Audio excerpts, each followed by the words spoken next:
We're back on the early edge on CBS Sports Network, and I'm joined by Emory Hunt and RJ White again to talk about a team that maybe, just maybe, we're not quite as optimistic about as our Chicago Bears that we just talked about. RJ, let's start at the quarterback position because I got to be honest with you, not entirely sure what's going on. We see 5 quarterbacks here on this graph, but certainly there's 4 that are in the conversation: Joe Flacco, Kenny Pickett, Dylan Gabriel, and Shedeur Sanders.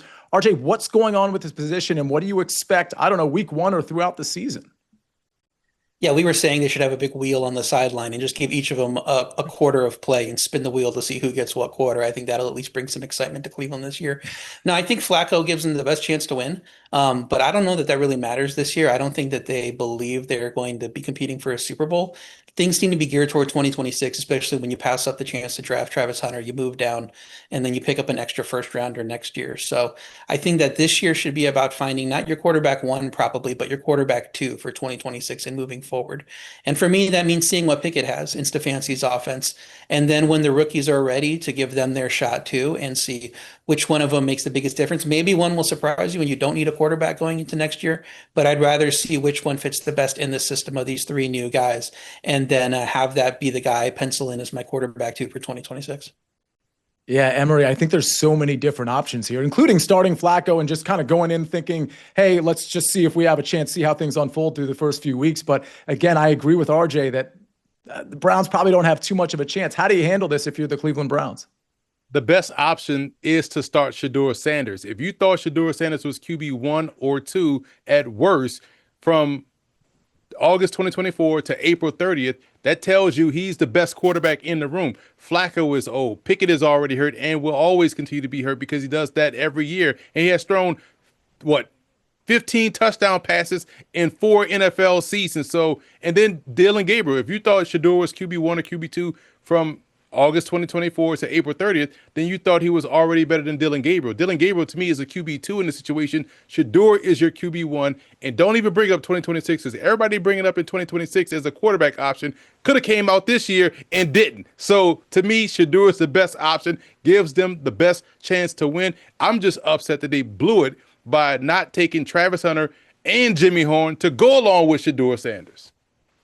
Fair enough. All right. Well, let's see. Are they going to blow it on their win total, Emory? Because it is a pretty paltry 5.5 wins, and it's juiced to the under here at BetMGM. Your thoughts on this win total? Can they get to 6? And again, that 6 would pay plus 125.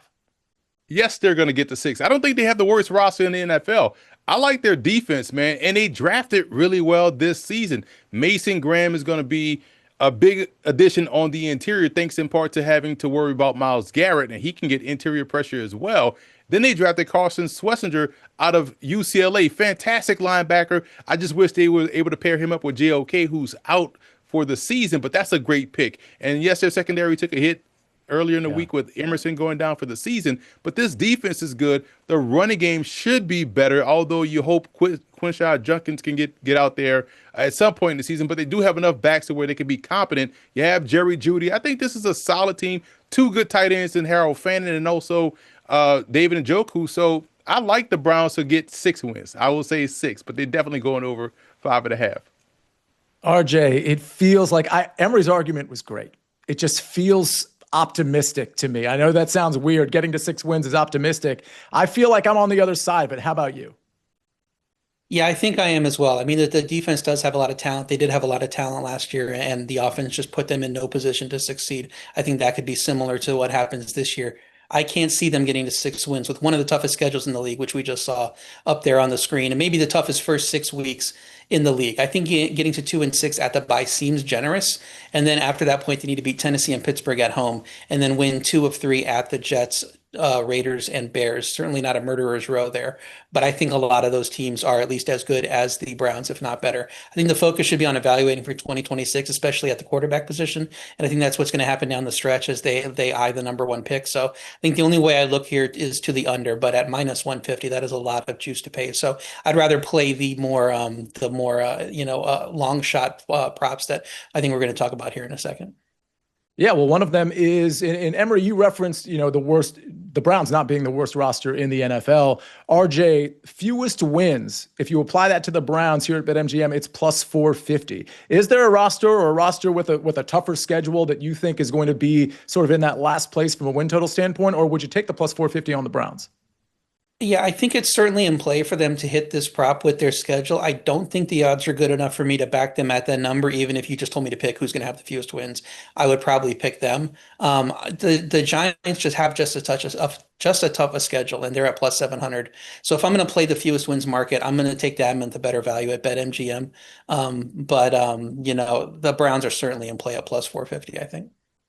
Emory, I don't know if you have something to say about what RJ said about the Giants, but talk to me about the Browns at plus 450. I can't imagine you think they're going to be the worst team based on what you've just previously said.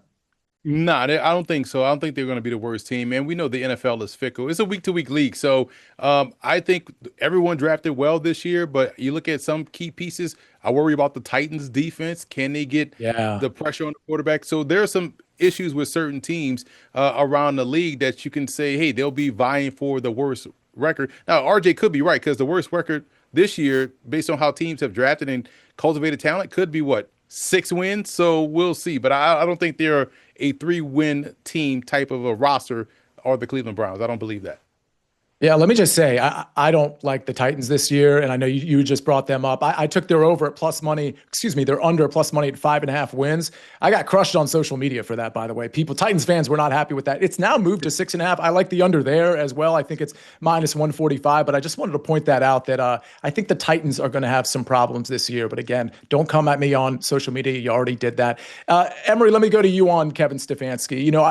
I hate when coaching hires get brought up when there's certain extenuating circumstances that maybe Kevin Stefanski, an already pretty great coach, could not control. So if he has another bad year, which we're expecting from the Browns to some degree, does he have to worry about his job? I don't know, man. It's hard for him to worry about a job and get rid of someone that has won Coach of the Year twice. So in this franchise, no less. So at the end of the day, he's fine. They understand what they have in him. And I kind of like how they've approached this whole situation. When you are able to speak positivity and allow guys to empower guys in their positions, they can continue to coach and not worry about that stressor hanging over their heads of, hey, if I don't win this game, I'm going to lose my job. Stefanski knows 2 things. 1, he's a good coach, Coach of the Year twice. And 2, if they do fire him, he'll be hired before he leaves Berea. So at the end of the day, he's in a good spot. Yeah, I love what you said at the end there about Stefanski. Certainly has the right reputation, a very good coach. RJ, your thoughts on how hot the seat is for Kevin Stefanski? Yeah, definitely a hot seat for him. I think that they need to be realistic, though, about what's happening this year. And I don't think that, he should be fired if the whole point is to evaluate this year. So Cleveland must realize that bad spot. He's also just 43 years old, a 2-time Coach of the Year winner. He'll be in demand in the market if he goes. And the Browns, whoever they replace him with, I think is a lot more of a question mark than he would be. So assuming that Cleveland realizes that, why cut ties unless you get the number 1 pick and you have a particular target that you think a particular offensive coach is going to develop better? I think he should stick around, though. All right, let's go. Let's cap things off for the Browns with our favorite season-long player prop. RJ, I'm going to start with you. It pertains to David Njoku. Yeah, like him going under 5.5 touchdowns at minus 120. I see Njoku's numbers as being inflated in the market due to his huge performances with Flacco in 2023. I don't think Flacco is going to be the same guy, assuming he even plays the whole year, obviously, at age 40. And Harold Fannin, like Emory was mentioning earlier, could come in, earn more work as we go along. Njoku's also only topped this number once, that 6 touchdowns in 2023 with Flacco playing 5 games. On this team, I think it's a stretch to see him do it again. So I'd play Njoku's under touchdown prop. All right, Emory, we're going to the awards market. One, Myles Garrett. Yeah, it's always an easy bet. Simply for me, Myles Garrett plus 850 to win Defensive Player of the Year. I can always count on him to do what he needs to do to be in that conversation. So for me, good value right here this early. Yeah, I mean, okay, so take the Myles Garrett play at plus 850 like Emory just told you to do, and then sprinkle just a little bit on Danielle Hunter at 80-1 for Defensive Player of the Year. 80-1? Emory, can I get a head nod? That's too long, right? You get this side. Say turn your TV upside down. You maybe see a yes, but I'm saying no. Okay, fair enough.